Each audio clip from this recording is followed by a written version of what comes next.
Oke, hari ini kita bakal ngebahas sesuatu yang keren banget dari Indonesia. Namanya codingmu.id. Dan ini bukan sekedar platform belajar coding biasa loh. Anggap aja ini sebuah petualangan seru yang nggak cuma ngasah logika, tapi juga ngebentuk karakter. Nah, coba kita pikirin bareng-bareng deh. Di zaman serba digital kayak sekarang, ngajarin anak coding itu kan penting banget ya. Tapi pertanyaannya adalah, gimana caranya biar mereka belajar coding itu nggak cuma soal hafal kode atau perintah doang? Gimana caranya biar pelajaran itu juga ngebangun nilai-nilai baik dan ngajarin mereka buat bikin sesuatu yang berguna? Nah, disinilah codingmu.id nongol sebagai pahlawannya.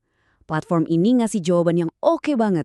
Mereka mengubah proses belajar yang mungkin tadinya kaku jadi sebuah petualangan yang relevan, seru, dan benar-benar punya arti buat anak-anak di Indonesia.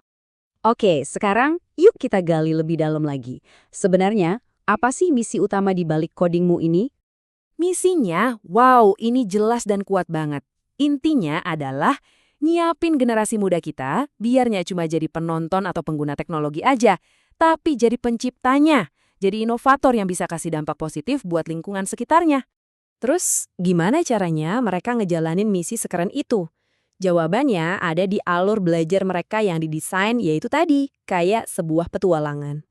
Jadi, petualangannya ini punya 9 level utama yang harus ditaklukkan.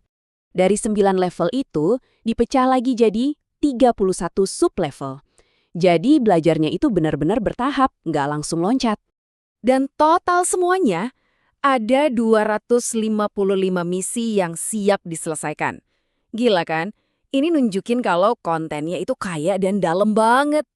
Tapi ini nih yang paling penting. Codingmu.id itu nggak berhenti di skill teknis aja. Justru yang bikin beda adalah fokus mereka ke pembentukan karakter. Gimana caranya? Yuk kita lihat. Coba lihat fitur yang satu ini deh, namanya konten etika dan kearifan lokal. Ini keren banget.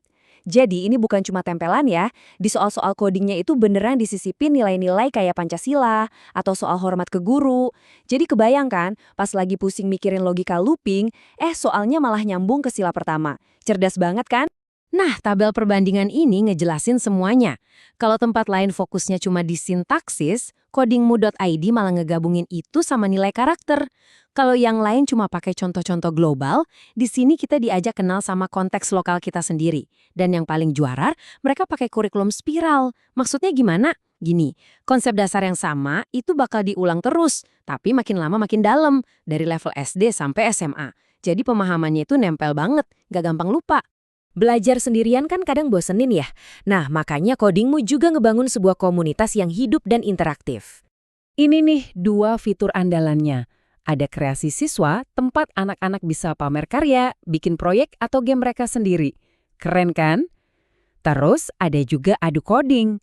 Nah, di sini mereka bisa tanding 1 lawan 1, adu logika coding sama temen-temennya. Seru banget pastinya. Tapi platform ini nggak ngelupain peran super penting dari para guru loh. Justru sebaliknya, mereka nyiapin alat-alat canggih khusus buat para pendidik. Ini dia nih, fitur yang namanya LMS atau Learning Management System. Anggap aja ini kayak kokpit atau pusat kendalinya para guru. Dari sini, mereka bisa ngatur dan ngarahin semua proses belajar mengajar. Jadi, pakai LMS ini, guru tuh gampang banget buat, misalnya bikin kelas online, terus ngundang murid-muridnya. Bisa juga mantau progres belajar tiap anak secara langsung, real time. Bahkan bisa bikin soal coding sendiri, terus langsung dijadiin tugas. Bener-bener ngasih kontrol penuh dan fleksibilitas ke tangan para guru. Oke, pertanyaannya sekarang, emang pendekatan kayak gini berhasil? Nah, daripada nebak-nebak, mending kita lihat aja datanya dan dengerin langsung dari para penggunanya. Coba lihat angka ini, 31.621. Sebanyak itulah total misi yang udah diselesain sama komunitas Kesatria Coding. Keren ya panggilannya? Angka ini udah jadi bukti nyata kalau tingkat partisipasi mereka itu tinggi banget. Dan testimoninya itu nggak kalah kreatif. Lihat aja yang ini, dari Mia Wauk Biru. Dia ngasih pujian dalam bentuk kode Python yang bikin infinite loop atau perulangan tanpa henti. Artinya, pujian hebat mantap buat web ini nggak ada habisnya. Wah, ini sih jenius banget. Ada lagi nih, testimoni dari Widya Kucing Oranye yang jujur banget dan kayaknya mewakili perasaan banyak orang. Katanya, lumayan menguras otak, tapi seru. Nah, kalimat pendek ini pas banget. Menantang, bikin mikir, tapi tetap asyik. Itu kan intinya belajar yang efektif, iya kan? Jadi setelah kita lihat bareng-bareng gimana codingmu.id ini sukses ngegabungin kode, karakter, sama budaya lokal jadi satu petualangan yang asyik, kita sampai di pertanyaan penutup. Pertanyaan besarnya adalah, apakah model belajar kayak gini, yang nggak cuma ngasah otak tapi juga ngebentuk hati, adalah masa depan pendidikan yang sebenarnya kita cari? Nah, ini jadi bahan renungan buat kita semua.